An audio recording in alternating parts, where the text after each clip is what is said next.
Hello there, Pash Sharma this side, bringing you the best chess games going all around the world.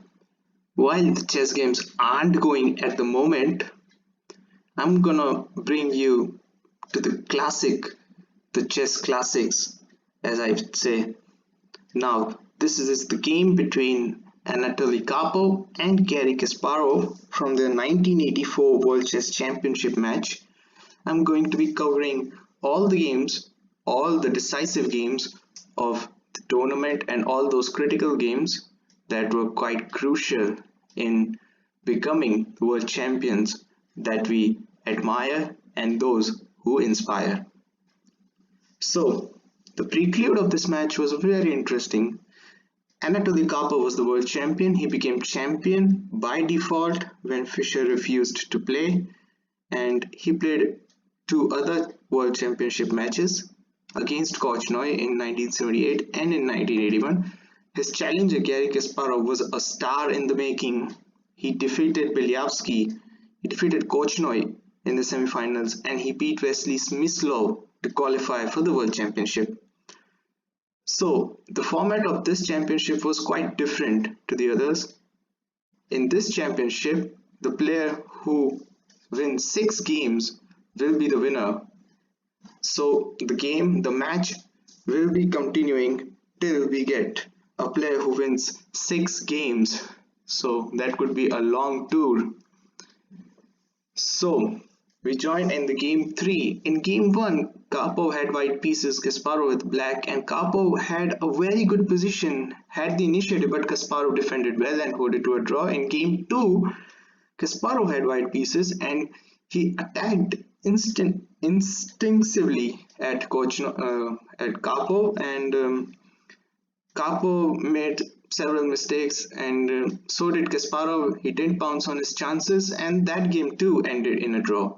So we joined in game 3, and Karpov is with white pieces against Garry Kasparov, who looks a very nervous candidate here. And remember, first to 6 wins will be crowned champion.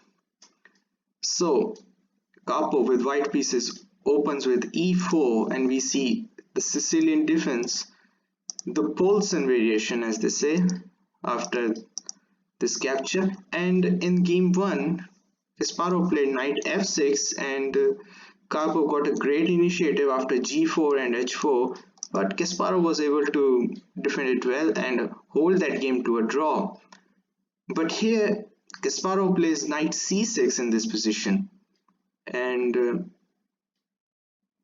Karpov responds quite well with knight b5. The threat is to play knight d6 check. So d6 by Kasparov, and now c4. So basically he wants to develop this knight, but he wants to take this pawn out first and then developing this knight to c3. Knight f6 attacks the pawn, and now knight 1 c3 defends the pawn.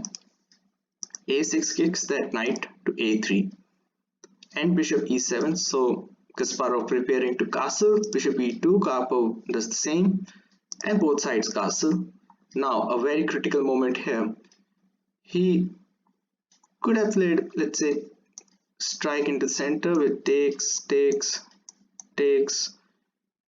and yeah, he would be pawned down, but the position would have been a little bit better, or probably bishop d7 would have been an ideal move. But here he plays b6, and this was a critical move because what this does is it makes these two pawns very weak indeed. Although the intention is to develop this bishop through this side, but these two pawns stand really weak. If you try to push this, then this pawn becomes weak. If you try to push this, then this pawn becomes weak. So b6 was somewhat a peculiar move in this position, and Karpov pounces on that weakness, playing bishop e3, attacking this pawn straight away. And there isn't any easy way to defend this pawn. For instance, if you, let's say, try rook b8, then this pawn stays loose, and this knight moves here, attacks this pawn, and possibly we might see c5, and this bishop is raking down here. If you try to close here, then this pawn is en prise, will be taken and e5 might land soon. So the position is quite critical here, and it's not easy that way. So bishop b7, so Kasparov continues his development, and queen b3. Now two pieces are attacking this pawn. Kasparov could try to play knight d7 to defend this pawn, but he decides that may as well challenge him like this and plays knight a5, giving up this pawn, but of course he will get this one. So queen takes b6, knight takes e4, knight takes e4, bishop takes e4, and queens are off the board with bishop takes d8. So this position looks quite okay for black until what Karpov plays, rook a d1. I think he missed this move because this is very strong indeed. He keeps an eye on this pawn, and it's not easy if you play bishop f6, then b3, simply defending this pawn. And the ideas are basically to play knight b1 and try to play knight here or here, attacking this bishop, and white would have a tremendous position here. So after rook a d1, d5 by Kasparov, and f3, just pushing this bishop away from defending this pawn. Bishop f5, c takes pawn, e takes pawn, and rook takes pawn. White is a pawn up, and look at this knight. It doesn't look quite well here. Lights on the rim are dim, as they say, and first of all he has to deal with this threat of bishop. So bishop comes to e6, and now rook d6, another excellent move, putting pressure on a6 pawn now. So punch after punch after punch is coming, and more pressure on the nervous Kasparov. Well, Kasparov took the pawn on a2. Let's have a look at the moves like bishop e7. So the trades come off, bishop takes, and now bishop takes a2 would be ideal, but the problem is this passed pawn will be very annoying with this bishop pair, and this knight doesn't sit well on this a5 square. So white has a very good space advantage at the queen side, which would be very difficult to play. So after rook d6, Kasparov takes on a2, and this allows rook takes a6. Well, in this moment, what I thought that he would recapture, I mean, looking at this game, I thought that he would have recaptured it, but he didn't.